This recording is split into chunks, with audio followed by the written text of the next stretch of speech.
Muitas pessoas pensam que os problemas que estão acontecendo hoje em dia são decorrentes de ideologias que são implementadas, que são disseminadas na sociedade.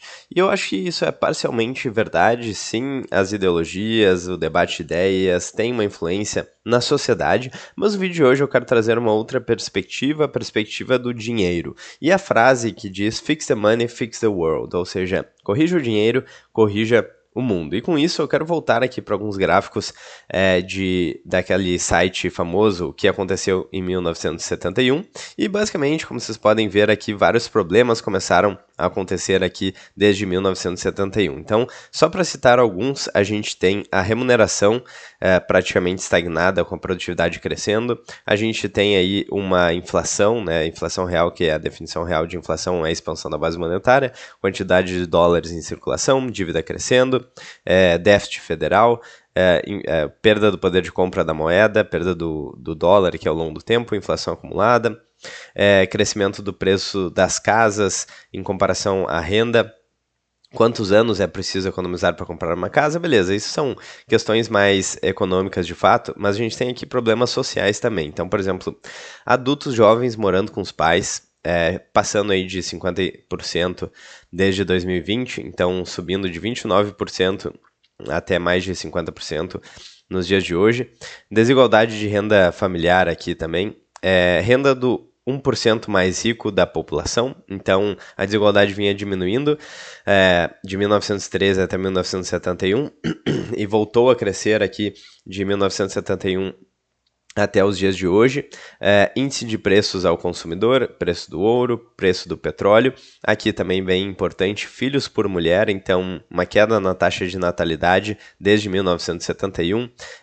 Taxa de encarceramento crescendo também desde 1971. E para quem não lembra, então, o que aconteceu em 1971? O final do acordo de Bretton Woods, o fim da paridade do dólar com o ouro, e consequentemente o mundo passou a ter uma moeda mais fraca, as famosas moedas fiduciárias. Se você curte o conteúdo do canal, aqui vamos falar então em breve como que se aplica esse conceito e por que isso acontece. Já deixe seu like, clique no sininho, inscreva-se no canal e fique à vontade na seção dos comentários. Então, por que isso está acontecendo? Por que uma moeda mais fraca causa problemas não só econômicos, mas também problemas sociais? Aqui a idade no primeiro casamento, que também vem aumentando, já acima dos 30 anos aqui para homens e 28 anos para mulheres, a partir de 2023, percentual do PIB composta por salários, e por aí vai, né? Deixa eu ver se tem algum gráfico também do ponto de vista mais social aqui.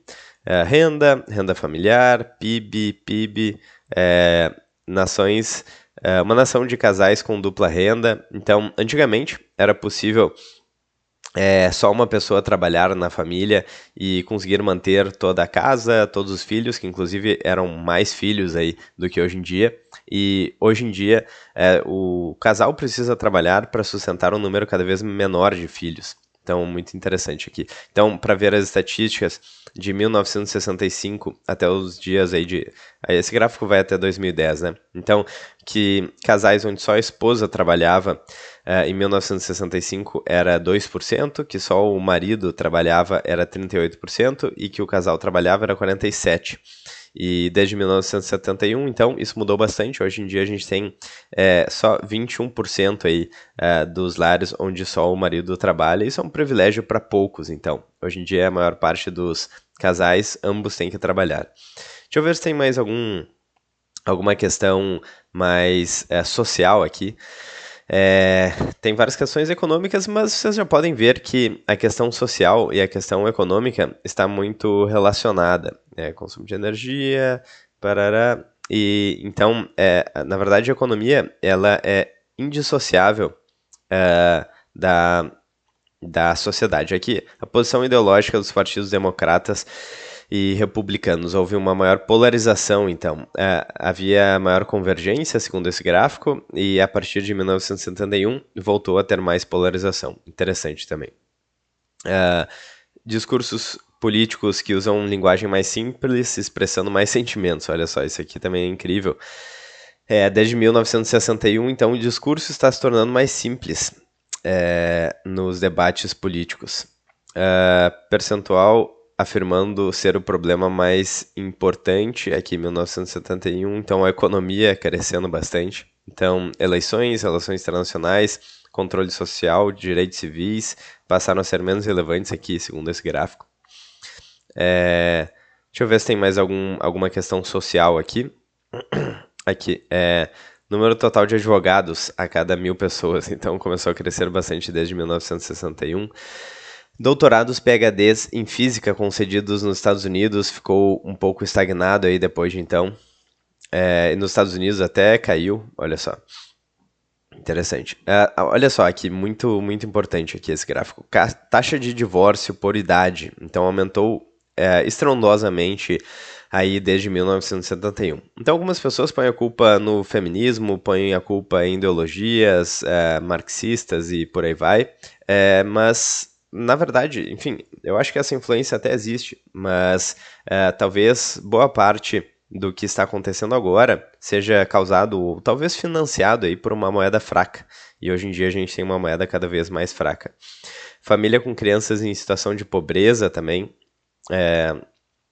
família de pais solteiros começou a aumentar bastante desde 1971. Então, famílias de pais solteiros com crianças em situação de pobreza, no caso. Obesidade começou a aumentar também desde 1971.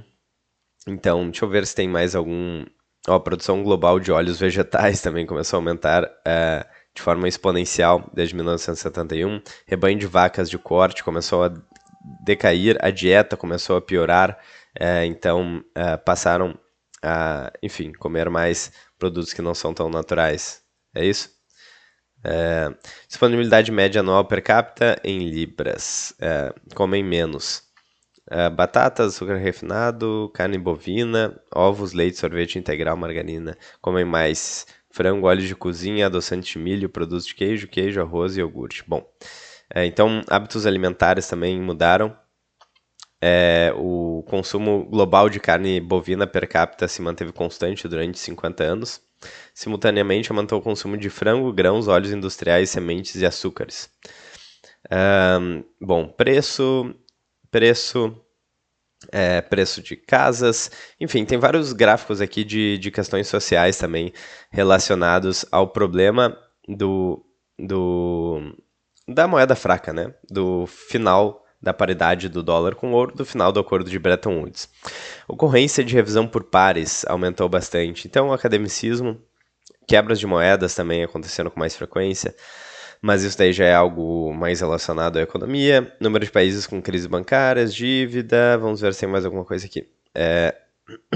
Não, despesas, beleza. E aqui a clássica frase do Hayek: eu não acredito que teremos um bom dinheiro novamente antes de retirarmos isso das mãos do governo. Ou seja, não podemos retirá-lo violentamente das mãos do governo, tudo que podemos fazer é, de maneira sutil e indireta, introduzir algo que eles não podem impedir. Ele falou isso em 1984 e parece que ele está falando, né, nos dias de hoje do Bitcoin. É incrível essa frase, realmente. Beleza, e qual que é o conceito, então, do Fix the Money, Fix the World? Ou seja, corrija o dinheiro, corrija o mundo. Então é basicamente uma afirmação que sugere que a reforma do sistema monetário é crucial para resolver muitos problemas do mundo, como desigualdade, corrupção e crises financeiras. E os gráficos que eu mostrei há pouco corroboram com essa tese. Em essência, a ideia é que um sistema monetário justo e transparente pode levar a uma sociedade mais estável e justa.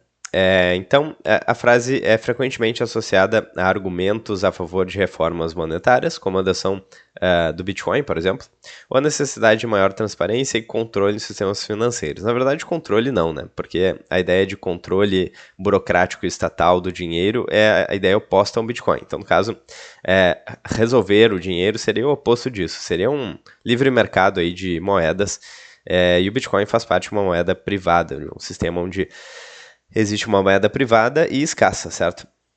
Então, desigualdade. Um sistema monetário que permite que poucas pessoas acumulem riqueza rapidamente pode levar a grande disparidade de renda e desigualdade social. Isso é muito verdade hoje, como a gente já mostrou, a desigualdade vem aumentando desde 1971. Então, a gente tem aí os famosos cantilionários que se beneficiam do efeito Cantillon, que eu já expliquei aqui no canal também. Corrupção. Então, é claro que o sistema atual permite muita corrupção. Eu acho que pelo fato da gente morar no Brasil, eu não preciso nem explicar aqui esse ponto.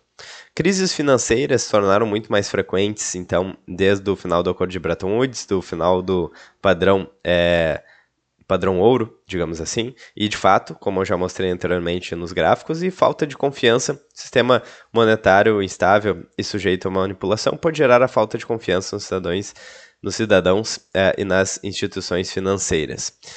Então, bem interessante, de fato, a dívida também vem aumentando. Na verdade, todas essas questões ali eu mostrei com os gráficos aqui. Então, eu mostrei a questão da dívida. Então, a dívida está, vamos ver, está aqui. Eu mostrei a questão da desigualdade também e vários outros problemas sociais. Vamos ver, cadê a desigualdade? Está aqui, renda 1% mais ricos. Então, de fato, parece que tem sim essa correlação entre moeda forte e prosperidade e boa qualidade de vida, e é o que de fato mostra a teoria e a prática com os números. Então, muito interessante isso. Bom, eu vou ficando por aqui. Eu espero que vocês tenham gostado do vídeo. Se vocês gostaram, deixem o like, cliquem no sininho, inscrevam-se no canal e fiquem à vontade, então, na seção dos comentários. Um grande abraço e até amanhã.